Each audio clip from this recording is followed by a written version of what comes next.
Bingo Blitz rules. If your bingo has ads in it, That's not a bingo. if it doesn't have the coolest tournaments, mini-games, and the most breathtaking design, Nope, not a bingo. if your bingo moment makes you feel so excited that you just want to burst in joy and scream out loud, bingo! Sorry, so you're playing... Bingo Blitz? Now that's a bingo. Go for a world of excitement with Bingo Blitz, the #1 free bingo game. Download Bingo Blitz and play for free. Now that's a bingo. This episode is brought to you by Skinny Pop Popcorn. Perfectly popped, endlessly delicious. Oh, so light and crunchy. Skinny Pop Original Popcorn is the snack you've been searching for. Made with just 3 simple ingredients: popcorn kernels, sunflower oil, and salt. Snacking never felt or tasted so good. Perfectly popped, endlessly delicious. Give yourself permission to snack and pick up Skinny Pop Original Popcorn today. Let's hang out. Let's hang out. And let's talk about what lessons are found. Let's hang out. And let's listen to 2 lesbians shout. Let's hang out. Let's hang out. Hey everyone, and welcome back to Les Hang Out, the podcast where welcome to the Sad Femme Club. Baby, you are enough. Amazing. I had to, Ellie. I had to. From the West Coast, I'm Lee Holmes Foster. And from the East Coast, I'm Ellie Brigida. To those of you who have been with us through this whole journey, thank you as always for listening. If you're a new listener, welcome. We're excited to have you here. Here's what's happening this week. This week in the Lesdom. This Week in the Lesdom is a place where we can touch base each episode about things going on with the podcast or otherwise, and this week is the week for Schitt's Creek Trivia. If you want to come to Schitt's Creek Trivia, it's going to be this Thursday and this upcoming Saturday, March 25th, 8 p.m. Eastern Standard Time, 5 p.m. Pacific, or on Saturday, March 27th, 3 p.m. Eastern and 12 p.m. Pacific. We cannot wait to see you all there. And speaking of trivia, we also are going to be at Klexicon again this year. So virtual Klexicon. Fingers crossed someday we will be able to hang out in person again. But we've got all sorts of fun stuff planned. Maybe some panels, who knows, details coming up. But we are definitely going to be also hosting a trivia night at Klexicon. So you don't want to miss it. We're super excited. We can't wait. That's going to be April 16th to 18th. Yeah, I'm pretty sure it's the Friday, but we will make sure, just check on the Klexicon website when it comes out. It should be that Friday night. There is another festival as well that we'd love to tell you all about. That is the Some of Us Fest. Madison Ecker was on one of our episodes. She's all about wellness, and it seems like she has a really, really intentional community. So if you want to do something that's really prioritizing your wellness and LGBTQ community, you can do that April 9th through the 11th. They have all kinds of tiers for tickets, but they do have a pay what you can tier as well. So if you can't afford it, you can pay what you can and still get that community, which I think is so important. So you can check that out at someofusfest.com. This episode, we have a special guest, Kimmortal, who we just wanted to let you know that their most recent track was released on March 19th, which is last week. So you can check that out on their Spotify, on their iTunes. So check out Kimmortal, and you can see their latest track release. What else is going on? We hear Amy Acker's playing gay again, huh? How about that? So exciting. The gays just keep winning. So I haven't seen it yet. I've seen some of the clips of Amy Acker. She's being flirty and cute, and I'm into it. It's all we need. Plus, it's all we need. It really is. Plus, it's the storyline, is Amy Acker and another woman who's also, an older actress, which is just not something that you see a lot still, right? We don't have a lot of, older lesbian queer representation. So that's super fun. So we're keeping an eye out. That's all. Also, I don't know if anyone saw this. I'm sure everyone has, but the latest In the Heights trailer came out. I'm so excited to see the In the Heights movie. It's one of my favorite musicals ever. And to add to the excitement, it has been confirmed that Stephanie Beatrice and Daphne Rubin Vega, who are playing 2 of the women in the salon, are girlfriends. So we have some lesbian representation. They're 2 of my favorite. Hurrah! They're 2 of my favorite characters anyways. So I can't wait to see them playing gay and being cute, and it's just going to give me goosebumps. Stephanie Beatrice, it's always fun when you have queer actors playing queer characters. Yes. So, and amazing. Fun fact, Daphne Rubin Vega played Mimi in the original Broadway cast of Rent. Incredible. Just icons all around. That's what's happening this week. Back to you, Ellie and Lee. Thanks, Ellie and Lee, and thanks everyone for putting up with me singing that. We we are so excited to bring you episode 15 of season 4. God, we are getting up there already, Ellie. Yes, we are. Episode 15, and we are thrilled. We are bringing you Sad Femme Club with a special guest. Today we are joined by Kimmortal. Hi. Thank you so much for hanging out with us. Kimmortal is a queer, non-binary Filipinx artist born a fire sign in the year of the Earth Dragon. I love it. They're a musician, rapper, and singer with a background in art and theater. We have so much to talk about. I know. I'm like, Yay. and we have a lot in common. Thank you so much let's for just hanging out start at with the top and work our way through that bio, like piece by piece. That's all I want to do. So what fire sign are you? I'm a Sagittarius Okay. with a Leo moon Nice. and an Aquarius rising. And yeah, like I looked at the percentage of my horoscope and I'm like a lot of percentage of fire. How do you feel like that presents in you?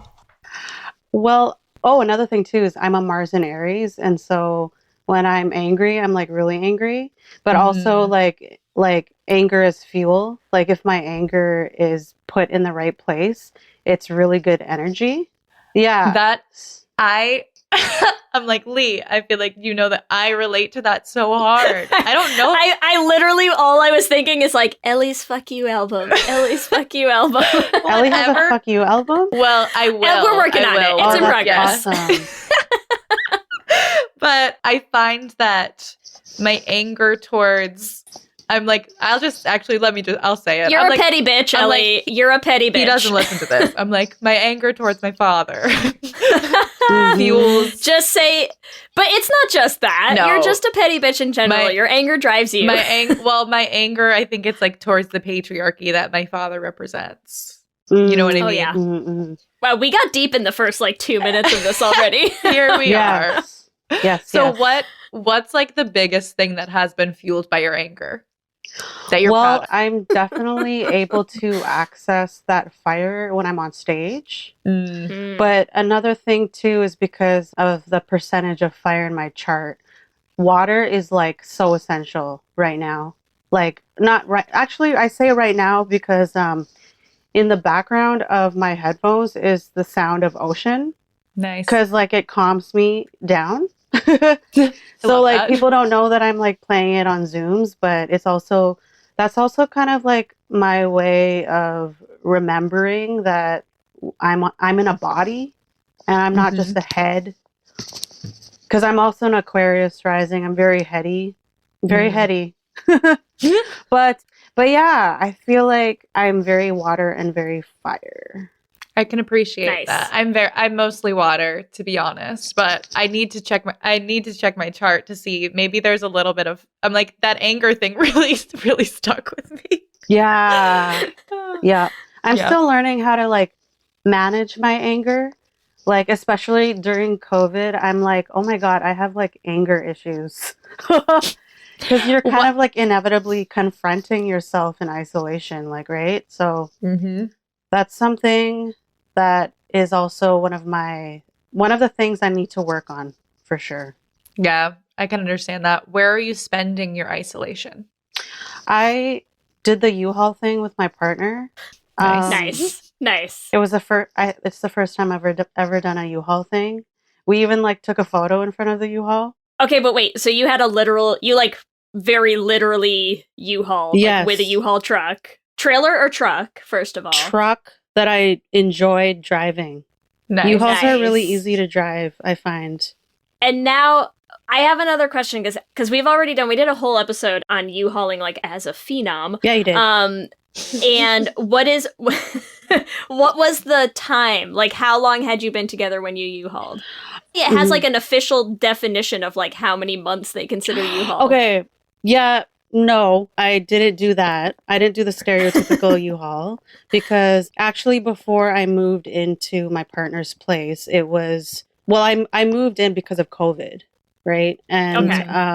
I actually set an intention to not move in with my partner because of just bad experiences in the past. I wanted my own space, but we've been together for 2 years now. So I guess. Oh, you're fine. You're Yeah, well past totes. U-hauling times. Yeah. You've got it. You know, like, yeah. What was it, Ellie? It was like 6 months? Yeah, I think 6 months is like the 6 technical months. definition. Okay. So you're good. You You passed. literally U-hauled in a U-Haul truck.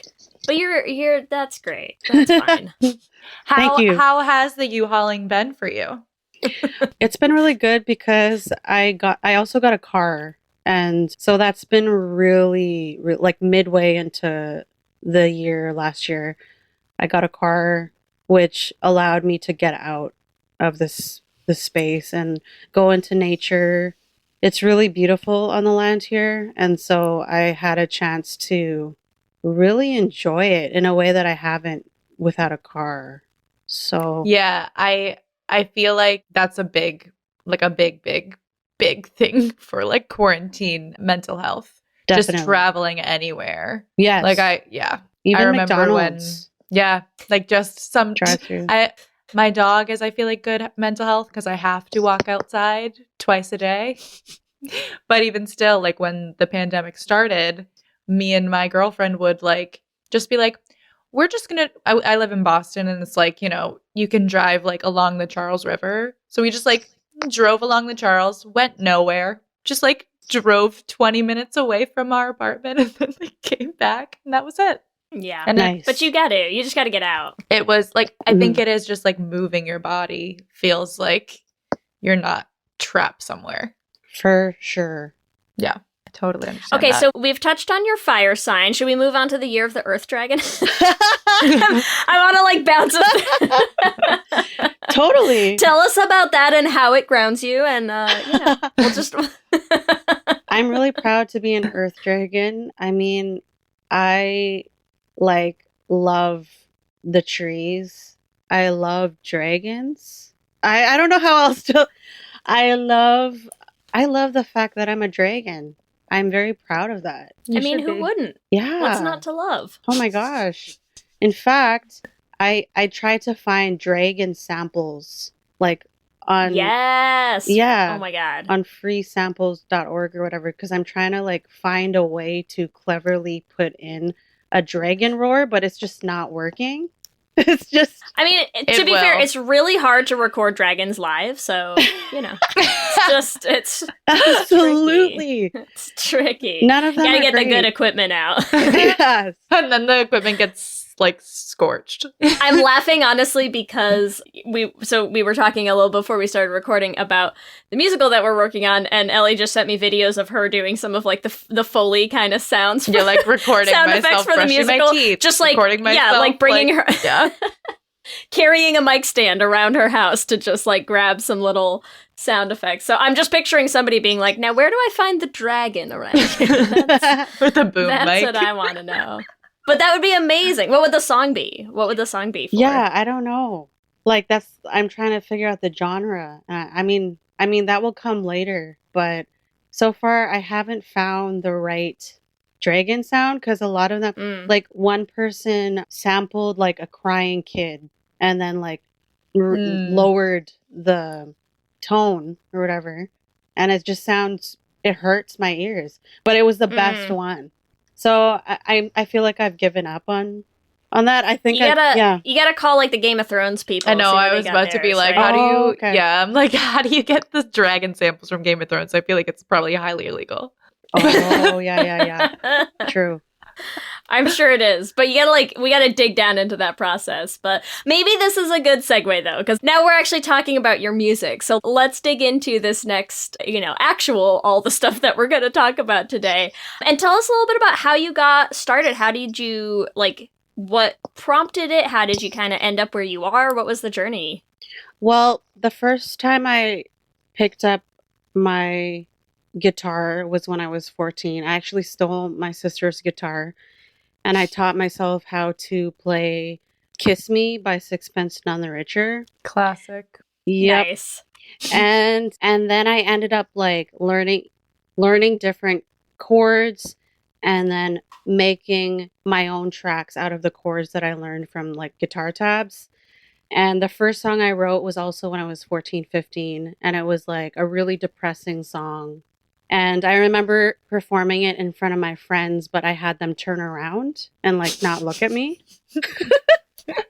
That is such a mood. That is such a like middle Adolescent, school, yeah. high school mood. Totally. And then I what did I do after I graduated high school? Well, in high school and throughout like middle school, I was really into hip hop dance. And so that was like my performance. Like I love to dance in front of people, but when it came to like speaking, I actually dealt with like a stutter that was from like a lot of anxiety that I had in high school. But I was also able to like bypass that through theater. And so in grade 10 and 11, I was in like IB theater and visual art. So I was really immersed in the arts because I was a shy kid. And then, I mean, I can go through all of that. But anyways, I'm gonna fast forward to university. University is when I really started like performing at open mics and meeting other artists here in Vancouver and really getting inspired by spoken word. And my spoken word became music because I also was playing the guitar. And then I started rapping and singing on the guitar. Yeah, my first album was like funded by the community. So that was on Indiegogo. And then I was like, oh, I'm not an acoustic soul singer. I'm like, I love hip hop. I love like electronic music production. And then I just taught myself through online tutorials, like free workshops that I could access online. The first class that I took was from Erin Barra via, I don't know, she was like the first. She's awesome. Yeah. I know who she is, actually. Yeah, she was the first like woman that I could see producing on Ableton. And I was like, oh, so cool. And then, I've been like, doing that and more ever since. Can we actually talk a little bit about that as you go on that? Totes. Like, because I feel like I also am a non-male recording engineer. And I feel like there's a lot of stigma around it. So like, what was that experience for you to see someone who was not a stereotypical man recording producer, and how did that impact you in your journey as a producer? Yeah. So I guess like, well, for the first things first, it was a free course. So I was like, I'm going to take that. Great. Right.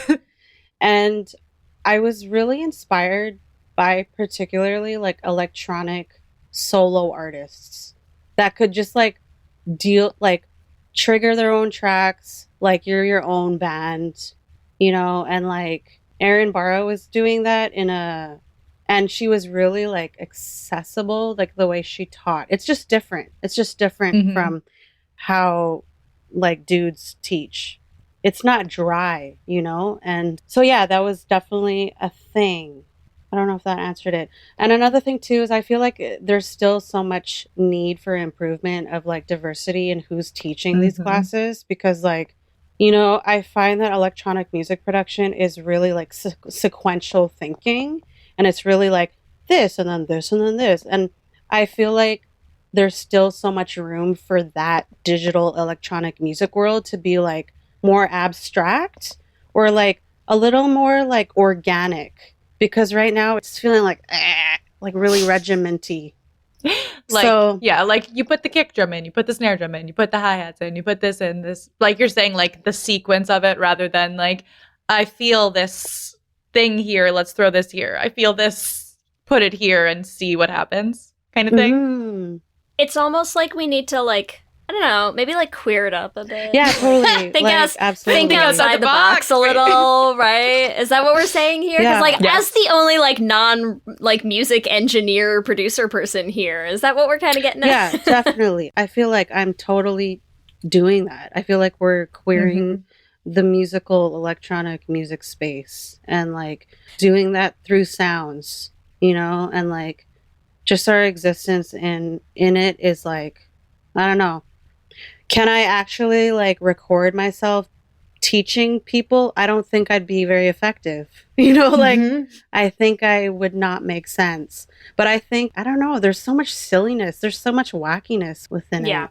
But it's also, I mean, that's not, teaching is one thing. I mean, you can teach someone the mechanics of like, here is the software, here is how it works, here is, here is how you put in samples, and here is how you make a snare and make it sound more like this or more like that. You can't teach how do you organically like create something. Yeah. A song, I mean, like, that's not a teachable thing. You can teach the skills required to take what you have inside of you and put it down in something, but that's, I feel like now you're talking about teaching like a whole other skill set that's just, if you could teach that, man, people would pay a lot of money. People, me included. I will pay you a lot of money. I don't have a lot of money. I will pay you a little bit of money. Let's talk a little bit more about, you were saying like, we're clearing things up. Let's talk about like more of your collaborations, because you've worked with a lot of really cool artists too. Like, how do those collaborations come together? I guess, like, honestly, when I think of the word collaboration, it's actually, collaborating is a really difficult thing to do. Like, I feel like people don't really talk about that as much. There's like social etiquettes. There's like respect. There's like consent stuff. There's like so many fallouts. I just have so many dramatic stories in terms of collaborations that that's where my mind is going to right now. But I'm trying to like move out of that and let's go to the positive. So I'm like, we could talk about it all if you want. But also, I love throwing consent in there because, like, obviously we're all like, we're big on all consent all the time. But like, that's such a fascinating word to use in that type of context. Like, I feel like that's not where a lot of people would jump to immediately. Yeah. But I actually love it because it is. I mean, like, it's funny.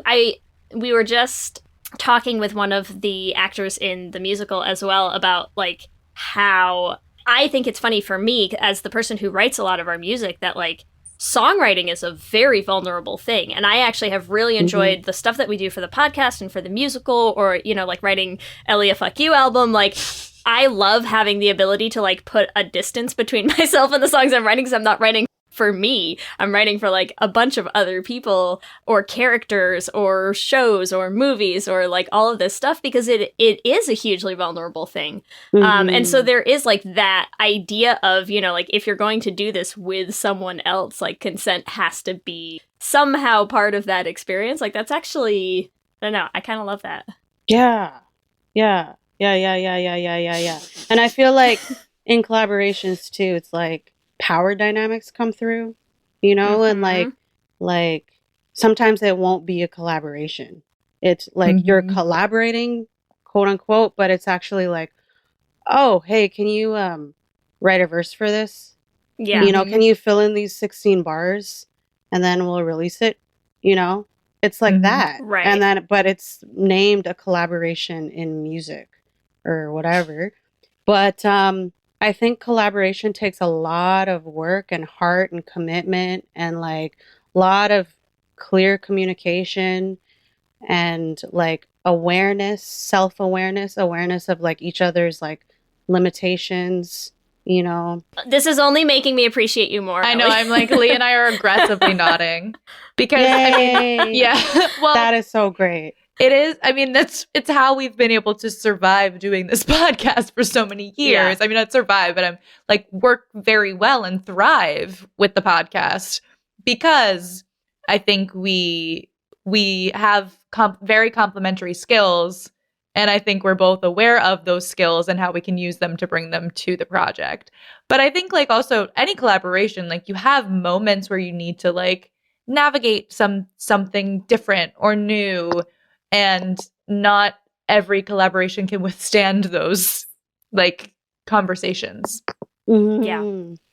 Too. Yes. What have been like, have there been, focus on the positive, like you said. Are there songs or experiences or things that have stood out to you as like super positive experiences of collaboration? Yeah. Well, I'm thinking of the producer that I worked with on my album X Marks the Swirl, David Tallarico, who's, taking a step back, you wouldn't think that Kimmortal would work with a white guy in production, but he's like David is so sweet. He's okay. So like I work with this white guy, David T, because he's like so emotionally in touch. I love it. And he's just like super sweet. And like in one track, he'll constantly be like, "What do you think of this, Kim? What do you think of that sound?" You know, like, Yeah. but yeah, like throughout that album, I was really part of the production, which is like kind of rare. You know, like usually a singer-songwriter, you'll pair up with a producer and the producer does all of the beats, mixing, all of that stuff. But I was really, really, really involved. And so it felt so special to me. Like it felt like an art project. Like it felt like an actual, I felt like I can call it mine, you know? And so that was really nice. I'm thinking of that. Oh, I'm thinking of a theater piece that I did with 2 queer Indigenous femmes based here on Coast Salish territory. One of them is like an exotic dancer / singer, amazing singer. And another one is a dancer. And I was like, hey, let's look at this track. And it was a track called Blue and Orange, which isn't released, but it's like a queer love song. And we all interpreted it differently. And just like, it was great. And also we had like 3 days to work on it. And I really found it helpful to have a limitation on the collaboration. So we were just like this. And it was filmed and it was beautiful. It's actually, I got to post that up soon. But that was also done during COVID for a festival during COVID. Very cool. Nice. I love what you're saying. Like, I don't know, the way that you're describing the process and like the process of working with the producer that you're talking about. Like, I don't know why, but it's like, it's bringing up this memory for me of like when I was pregnant before I had our oldest daughter. And, you know, as you like get towards the end of pregnancy and you're gearing up for like birthing a human from your body, which like I think everyone gets a little nervous about towards the end. And my midwife had said at one point that she was like, you know, I think like labor is going to go how it's going to go. And her big thing is like when she thinks about what makes like a successful labor, she's like, if you get to make your own decisions and feel respected and empowered in those decisions by the people around you, like it will be a successful labor. Like, regardless of what else happens, like, even if nothing goes according to your plan, like, you will, like, she's like, I have never worked with anybody who has, like, not felt like that was a good labor at the end if those things were true, you know? And I feel like that there's that sense that I think is really important in what she was saying of, like, feeling, like, respect and empowered, you know? Like, those are, like, two, and I think it's because those are, like, the same kinds of things that you touched on. You know, and I think that's true for most experiences, regardless of what it is, or you know, whether you're creating a human and expelling them from your body, or like just creating anything or doing anything, like whatever it is that you're doing in life. I think like feeling respected and feeling like you are empowered to have a sense of control and input and a value in whatever you're doing, like that just, of course, that's going to make for a you know, successful experience, I think. But I love that because it's like I love, you know, hearing those same ideas in different places. And I think it's something that like also ties back to, you know, what you were saying before, Ellie, is like it is a very like male dominated industry. And so I think it's someplace where it is easy to feel not empowered, I think, in those types of spaces, you know, where it is like hard for other people to have voices and to have, you know, like feel like we really have a hand in but I think that's why like everything. David, that's your producer, right? I'm like, that's why it's like also so nice to see someone who's like a producer empowering other people. Yeah. Like empowering the artists that they're working with to make their own creative decisions. Is very cool. Shout out to you, David. Yes. Yeah, David. You sound great. This episode is sponsored by BetterHelp. And as we head into Thanksgiving time, I want to start by thanking my wife, Kelsey, who has not only listened to just about every episode of this podcast for 8 seasons now, but who also is the only reason I'm able to make time to record it every week. She takes the kids, gets them dinner, and gets them ready for bed just so that Ellie and I can come on and yell about gay things into each other's faces for an hour. So here's a reminder to send some thanks to the people you're grateful for in your life, including yourself. I've been in therapy for a long time now, and one thing that's so important about therapy is how it teaches you to be more intentional. And being intentional about gratitude and how to show that to the people you appreciate is just one of the many benefits that I've gotten from therapy over the years. If you've been thinking of starting therapy, consider giving BetterHelp a try. I know how hard it can be to find time for regular therapy, and BetterHelp is designed to be flexible and convenient for your schedule. You can fill out a brief questionnaire to get matched with a licensed therapist, and you can switch therapists at any time for no additional charge. If you want to start being more intentional about gratitude in your life, visit betterhelp.com/leshangout today to get 10% off your first month. That's BetterHelp, HELP.com/leshangout. Let's hang out. This episode is brought to you by Progressive Insurance. Do you ever find yourself playing the budgeting game? Shifting a little money here, a little there, and hoping it all works out? Well, with the Name Your Price tool from Progressive, you can be a better budgeter and potentially lower your insurance bill too. You tell Progressive what you want to pay for car insurance, and they'll help you find options within your budget. Try it today at Progressive.com. Progressive Casualty Insurance Company and Affiliates. Price and coverage match limited by state law. Not available in all states. For many businesses, the holiday season can be both an exciting and stressful time. With so many balls in the air, one thing you definitely want to know you can rely on is how you're selling your products. And with Shopify, you can rest easy knowing it's the home of the #1 checkout on the planet. Nobody does selling better than Shopify, and when it comes to successful brands like Aloe, Allbirds, or Skims, an often overlooked secret is all the things that go on behind the scenes that make selling, and for shoppers, buying, simple. For millions of businesses, if you take a peek behind that curtain, you'll see that Shopify is what makes it all possible. Shop Pay boosts conversions up to 50%, so that's more happy customers and way more sales going. It's true all the time, but especially this time of year, your commerce platform better be ready to sell wherever your customers are scrolling or strolling, on the web, in your store, in their feed, and everywhere in between. Businesses that sell more sell on Shopify. Upgrade your business and get the same checkout we use for Realm merch with Shopify. Sign up for your $1 per month trial period at shopify.com/realm, all lowercase. Go to shopify.com/realm to upgrade your selling today. Shopify.com/realm.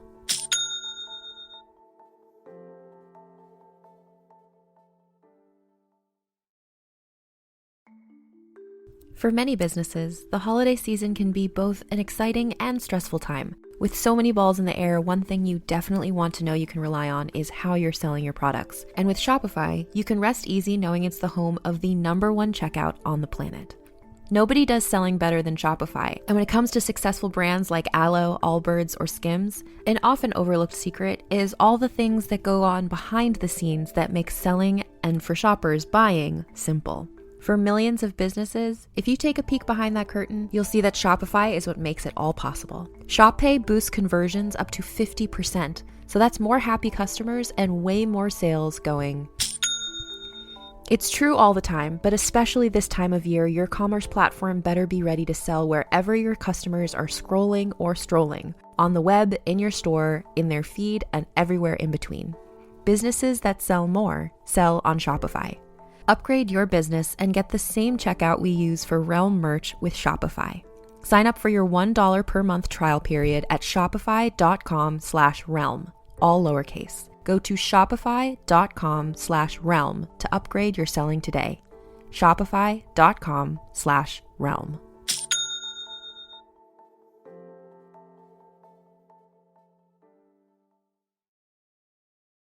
You mentioned that you had done this music video or video for a festival. I would love to talk a little bit more about like what is being a performer like for you during this time. I know that like is like the most dramatic, but what is it like? Because obviously it's different. Yes, totally, totally. Well, to be super honest, I've actually really been enjoying not performing because I've been performing so much. So much. So I was so burnt out and so exhausted. And like, another thing too is like, a lot of the songs from X Marks the Swirl were tracks that I've written a long time ago. And, the whole production process and like getting the album out to like doing shows, like the time in between, people don't even know. Like people think every time you hit a stage, your track is fresh, unless they've heard you or whatever. But I was really tired of my own performances. And so it became this monotonous thing. And it was really difficult for me to write new work and to feel like the things I was creating or even presenting to people was really immediate to me. And so I felt like I lacked sometimes like emotional presence when I was sharing my work. And it felt like this like self betrayal almost. But at the same time too, it's like the intense work culture within the music industry and holding yourself up as a solo artist. It's like so demanding, and it became something I was obsessive about. And also during this time, I didn't know that I had ADHD. And so that's still a process that I'm going through. But throughout COVID, I would say I'm kind of thriving in not performing.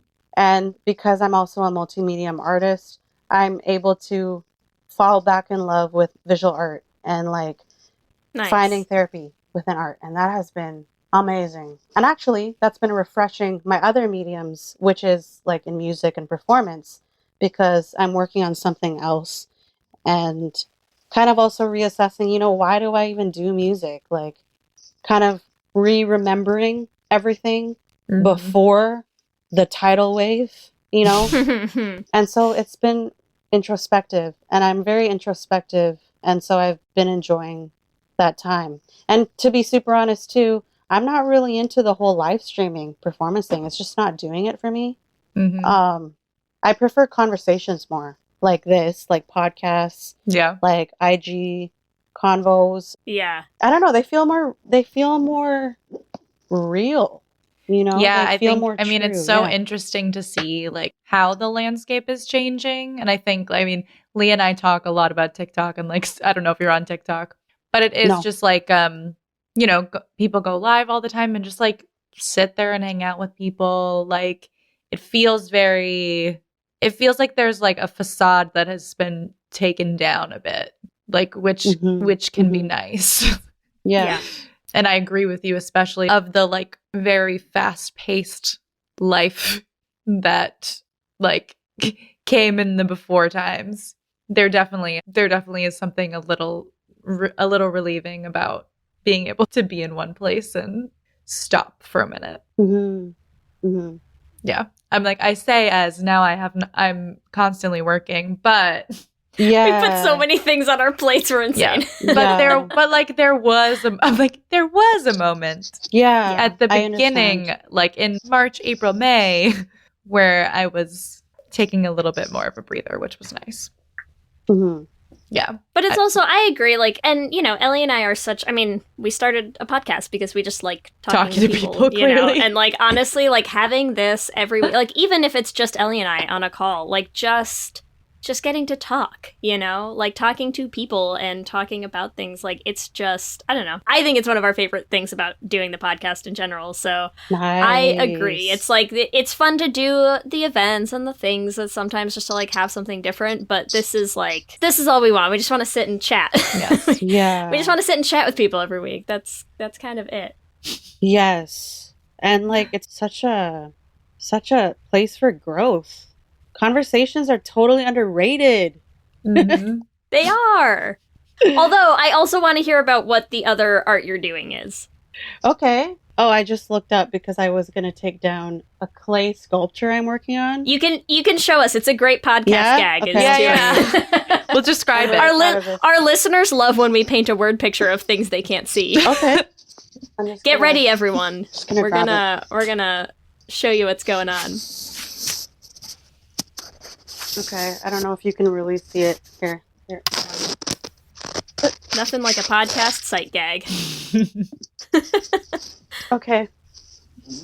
This is, My partner's playing video games, so you see the reflection. I'm just gonna go like this. Yes, that is La, super la, cool. la, la, la. That's La, awesome. la, Okay, la, it's la, kind la. of like a foresty. What is it made out of? It's made out of clay. Very cool. Very cool. It's like I'm gonna purple say and green. someone could make like a really cool like D&D landscape out of these. What's D&D? Like Dungeons and Dragons, like people when they have the little like the Oh. miniatures and the maps and stuff. Those that I feel like would suit super well Okay. because they're like they're colorful, like they're really Yes, they right. are. That green They're is very like that is vibrant. a green, that is a vibrant green, Yeah. and yeah, I It love reminds me of Have you ever been to Bonnaroo? No, what's Bonnaroo? It's a music festival. Cool. It's like a music festival in Tennessee, but it Oh. reminds me of it. It makes me feel like it's like the colorful vibe Yay. of everyone just like being happy. Oh, yeah. Yeah. Like, and that's the thing too. Like, before I bought clay at Michael's, do you guys have Michael's in the Yes. States? Yeah. Okay, cool.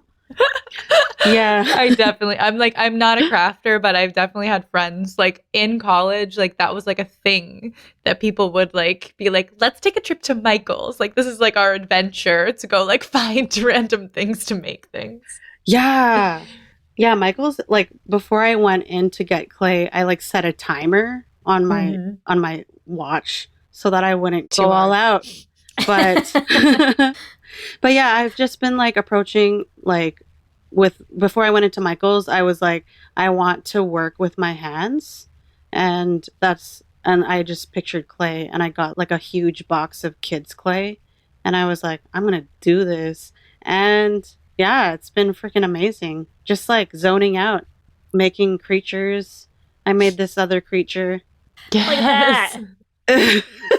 Okay, wait, hold on. How do I paint a word picture of that for our Okay. listeners? It's kind of like if Pac-Man was a green gecko with a purple lizard tongue and a mohawk. That's my interpretation. That's a good interpretation. Yeah. That's so great. Thank you.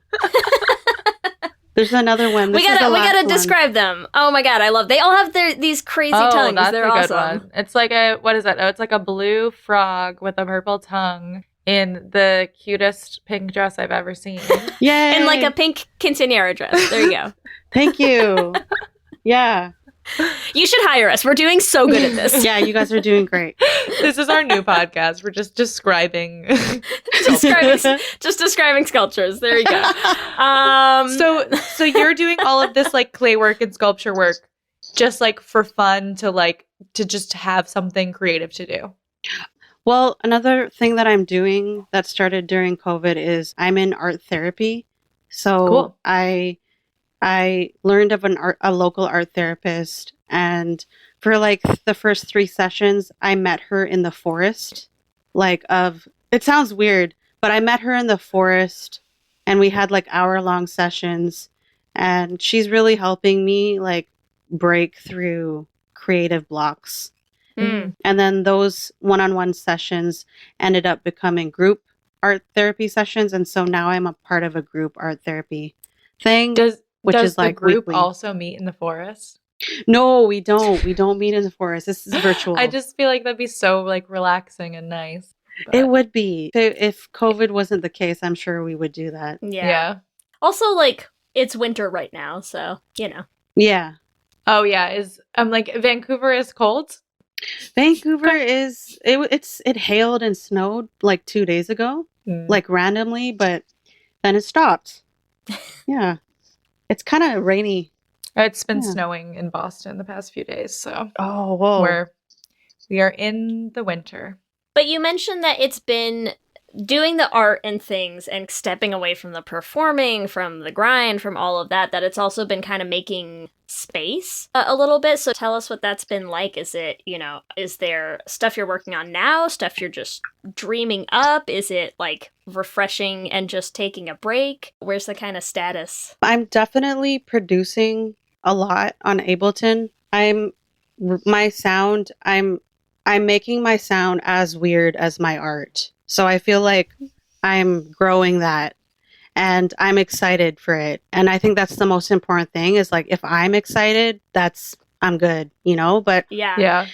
But one thing that gives me hella anxiety is like the release of the stuff and like packaging it, putting it in a project and stuff. So I'm trying to figure that out, but I'm producing stuff. I've also collaborated with local animators here in Vancouver who animated one of the weird tracks that I made during COVID. And so that's coming out as a music video in the spring. I'm so stoked about that because I went into the studio, green room studio, with one of my friends who's a filmmaker, and he filmed me just like, I don't know, dancing really weird in front of a green room. And then these animators took parts of the green room stuff and like put it in their animation.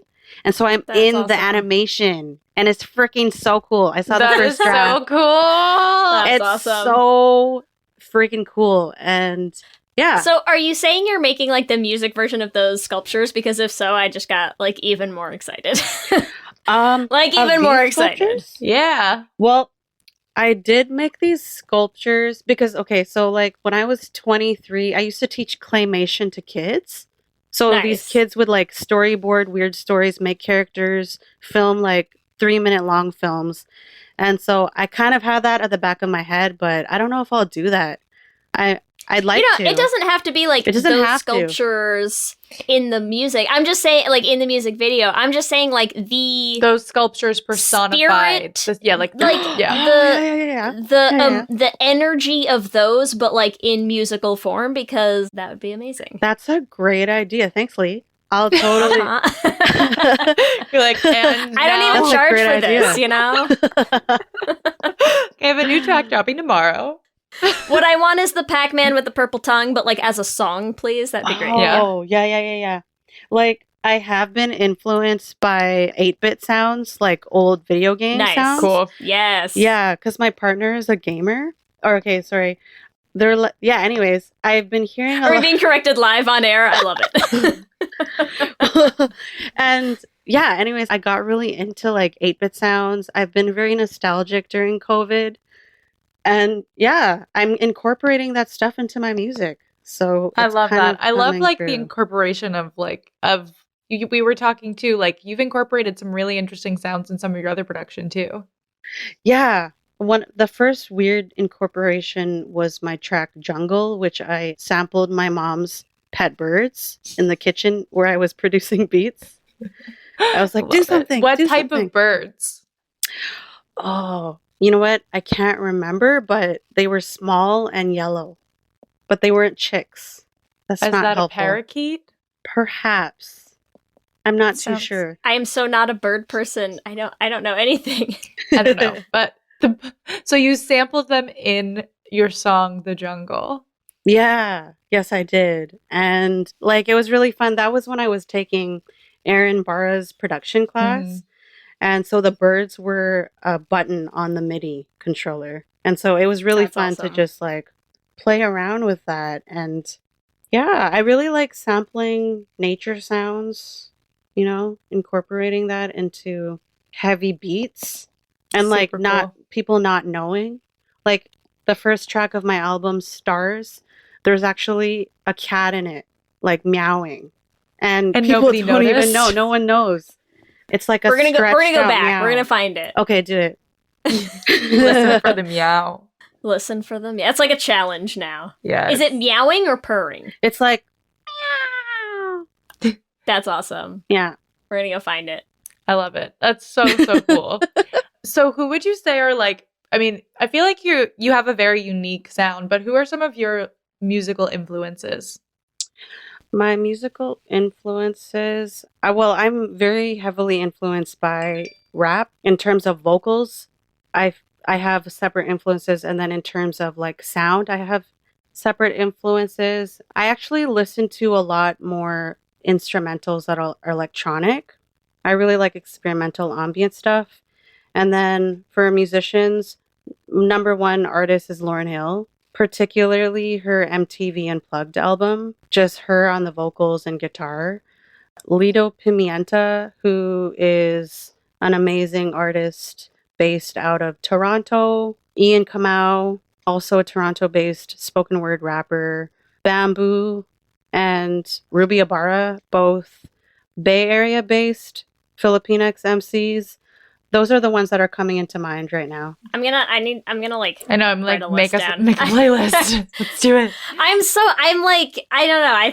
I feel like I'm doing the same thing because so the musical that we're working on, like I just finished actually writing all the music like a couple weeks ago.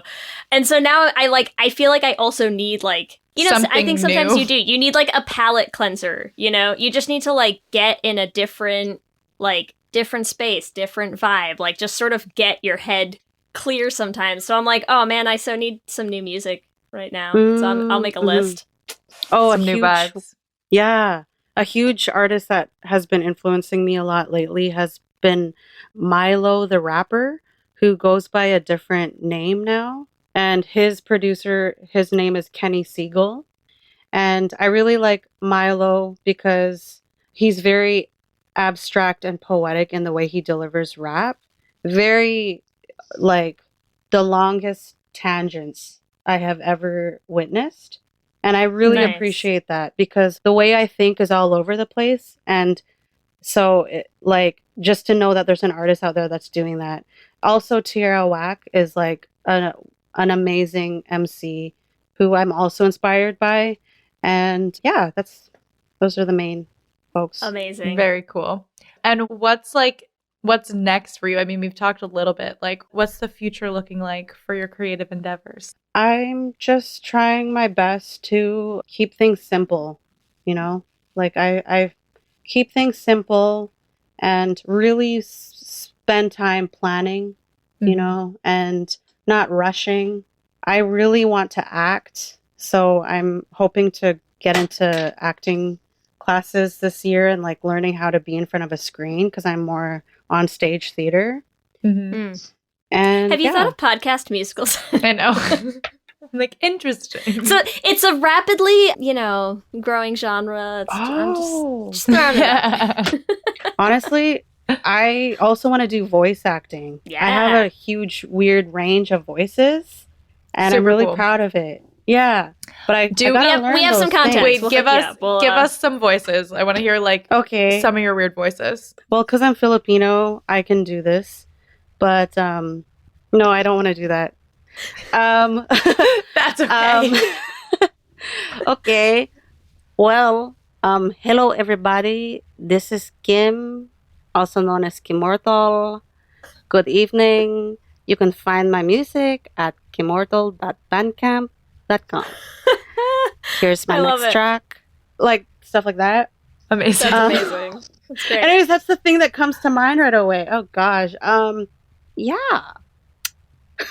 Just so versatile. I also just like I love like the multi hyphenate that like literally never ends. Like multi hyphenate artist, singer, rapper, like sculptor, producer, voice actor. Like you're just. I also love like I think to be like multi-talented as you are. I feel like I also see something about you that like is always wanting to learn new things, and that's like how you become talented at so many things, right?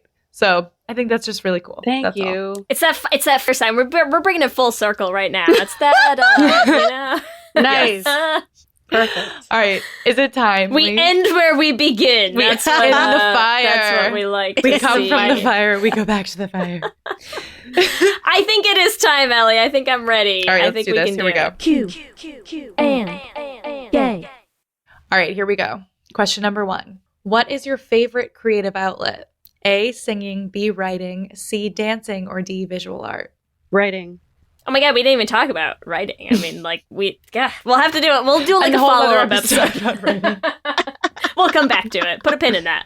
Question 2. Yes or no, did you U-Haul during quarantine? Yes. It's okay. I'm sure. I'm so excited to see what people say to that. All right, question number 3. Are you a member of the A, Sad Femme Club, B, Sad Butch Club, C, Happy Femme Club, D, or D, Happy Butch Club, or whatever other club you want to be a part of? Honestly, I'm part of the Angry Them Club.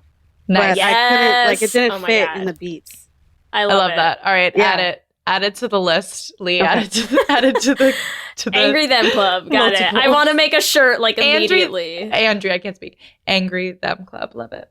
Yes. Question 4. Does your anger A, fuel you, B, hold you back, or C, burn out of control? Oh, A and C. Let's say C. Let's go with Okay. C.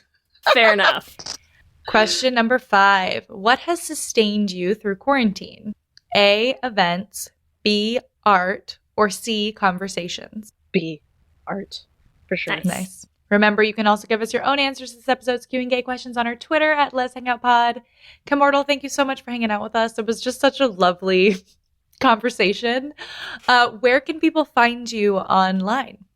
You can find me on Instagram at Kimmortal the artist, and on my art Instagram at Kimmortal playing. And then my website is kimmortalportal.com. And yeah, that's about it. Do you have any projects or anything coming up that you want people to know about or let listeners know to go find? Yeah, well, you can totally check out my new track on Spotify. Just check me out, search up Kimmortal. Thank you so much for hanging out with us. This has been a blast. Yay, thank you. So much fun. Let me hear you say hip, hip, hip, hip, hip, well, yeah. We love hearing from all of you. We love continuing to build this community, so we just want to shout out some of our favorite things every episode. And this week, we want to shout out a listener who reached out to us, Raven, who said she's a new listener, just found the podcast, and it's just so fun. We love hearing people's stories. We love hearing what the podcast means to you in your life, what it's bringing you, and how you found it. And it's incredible. So thank you so much for reaching out, Raven. We're super happy to hear from you. And, you know, we're excited for this journey for you. That's all. We're so excited. Oh, I remember that time like it was yesterday. And it's such a beautiful time. It is. So enjoy it.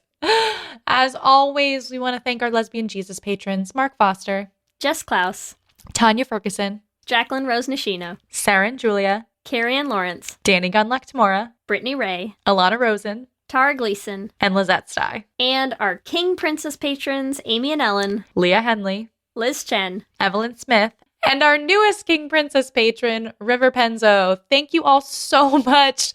The list keeps getting longer and longer, and it's just so incredible to really feel your support and to hang out with all of you. You know we love all of our patrons. Remember, you can also find us on all the social medias, Instagram, Facebook, and Twitter at Let's Hang Out Pod.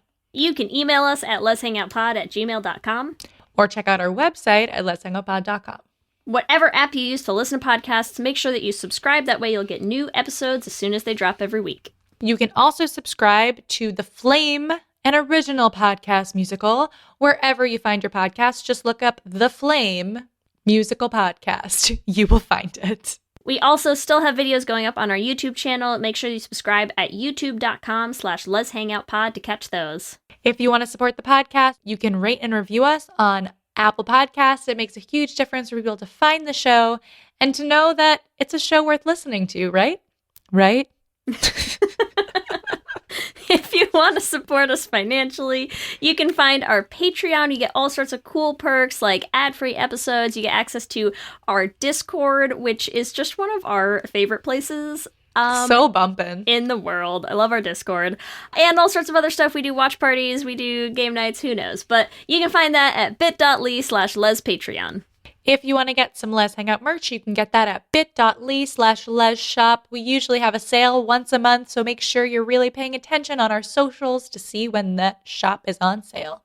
If you want to follow us individually, you can find me on Instagram, Twitter, and TikTok at LSH Foster. And you can find me on Instagram, Twitter, and TikTok at Ellie Brigida. With that, I'm Ellie. And I'm Lee. And let's hang out again soon. Let's hang out.